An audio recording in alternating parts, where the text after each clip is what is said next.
Hey, it's another edition of Red Sox Now right here on YouTube, presented by FanArch.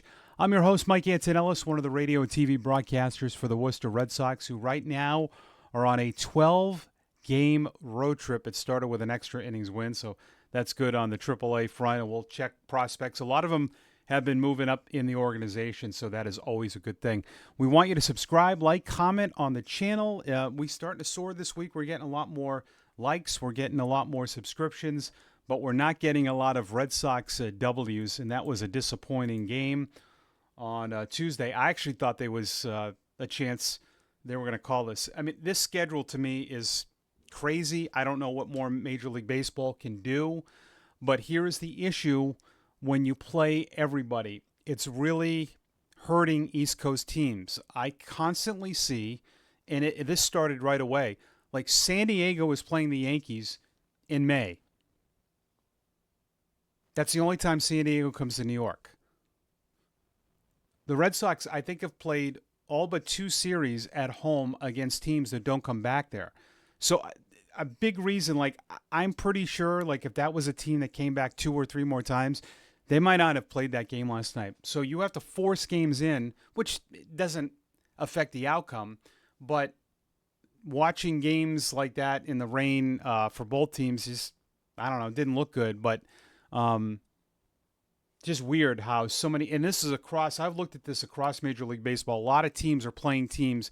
West Coast is playing East in April and May and even March, which is weird to me, but maybe with everyone playing everyone, they can't do it. Tough one.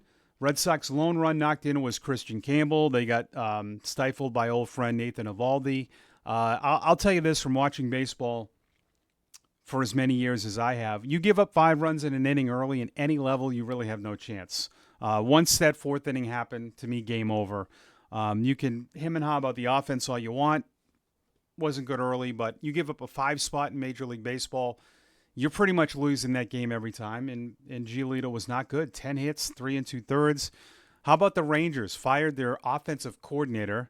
Brought in kind of an old school guy, and I don't think there's any correlation to that because Giolito just wasn't great, and they took advantage of it. But they had, let's see, 2, 3, 4, 5, 6 players with multi-hit games. And that's a good lineup, the Rangers. They've just had struggles with Marcus Semien has been the biggest guy. Jacques Peterson, big contract guys have struggled, but they have some really good players on that club. Sean Newcomb, excellent. Saved the bullpen. 4 scoreless in relief on 4 hits, a walk, and 3 strikeouts. We'll see if the Red Sox do make a roster move. Newcomb's probably going to be down 4 days. So we'll see if they do that. Sometimes they do that because you might want that extra guy in there. All right, is it pitching or hitting during the slump? The Red Sox have dropped 5 of 6, and I know this is going to sound weird to a lot of you. For me, it's pitching. The bullpen blew, 3 games during this last stretch? You give up 5 last night in the 4th inning at home. You have no chance. You could have had, in that Toronto series, you could have had 2 wins, and you could have had a win against Minnesota. So say you still lose last night, your record's 21-16. If you win those 3 games that your pitching wasn't able to solve. But in saying that, is there inconsistencies to the lineup? Yeah, there's something off, I'm telling you. And it's your guys have got to be the guys. And right now, I think Will Fleming tweeted this, the voice of the Red Sox. Story, Devers, and Bregman are going. The team's going. Those guys can, and Bregman's been absolutely consistent, but the other 2 just haven't. I know Devers is at 252. It's still early, but Story's in a huge, huge slide right now. When you have your middle of the order bats not hitting, it's tough because, where are you going to move those guys? I mean, you're gonna move Rafael and Narvaez up in the lineup and move Abreu and Story and Devers down? No. There's just way too much inconsistency And I know Alex Cora said he's not concerned or worried. I think he is. I mean, you can't have guys go 6 for 50 in the big leagues when those are your guys. That's tough. So this is the argument the age-old argument. Red Sox fans are a little neurotic when it comes to constructing a team. In the offseason, we go goo-goo gaga about spending. And I have said, listen, spending is not the end-all, end-all. That Juan Soto deal right now looks horrible. The Xander Bogaerts deal looks terrible. Marcus Semien deal looks terrible. The problem with contracts, and I really don't think the Red Sox are cheap. I think that is a fabrication. I think that's just something you want to throw out there. Who has to take it for the team when these deals don't work? And don't give me that John Henry and the owners have enough money, so it shouldn't matter. So it shouldn't matter if they just blow hundreds of millions of dollars.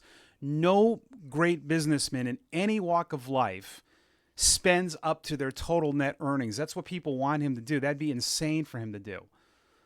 Has John Henry listened to a lot of people and said, okay, I'll write that check for Rusney Castillo. You were right.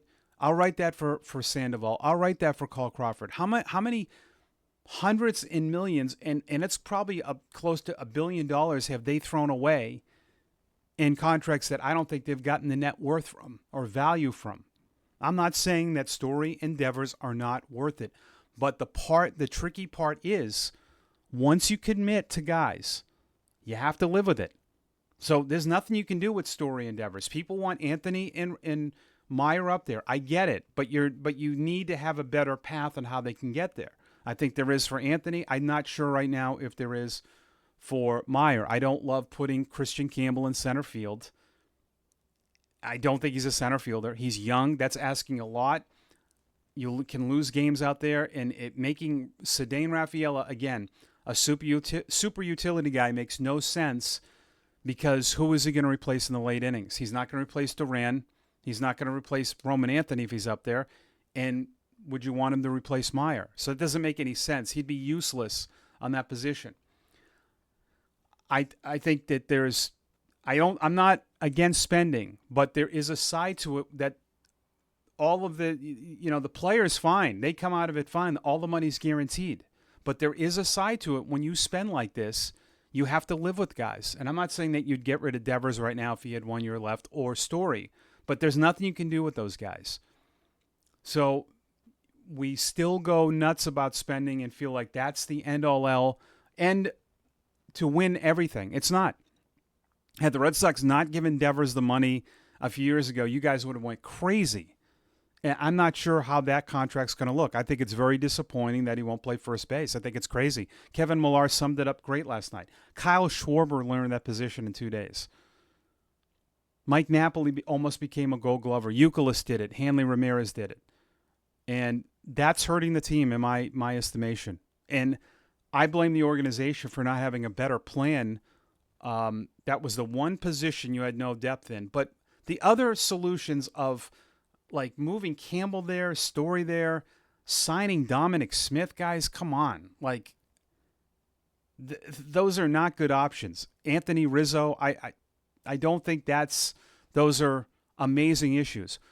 The upside is better with Devers at first and get Roman Anthony in the big leagues. They got to do something because I don't know. I know it's still early, but for me, I don't like the feel of their offense right now. It's and I said this yesterday, but there's no continuity. There's guys way up, way down. And when you start getting on guys like Narvaez and Rafaela, they're not your guy. Like, you can't rely on that. You need the top 6 in your lineup to be better. And I don't know if that's going to happen. Bregman, I'm confident. Campbell is probably going to go through something. I believe in Duran and Devers, but Abreu and Story, I'm not sure right now. I'm not sure. It seems way too up and down. So, better vibes. Let's hope the Red Sox can right the ship tonight at 6:45 when they have Tanner Houck, who's still looking for his first win of the year. He's coming off a great outing. So make sure to like, subscribe, comment on the channel. Red Sox Now, your daily dose of Red Sox news. Got to get out of this losing streak. Red Sox are now 1 under 500. They've lost 18 of 19. So have yourself a great Wednesday. Thank you for watching Red Sox Now here on YouTube, presented by Fan Arch.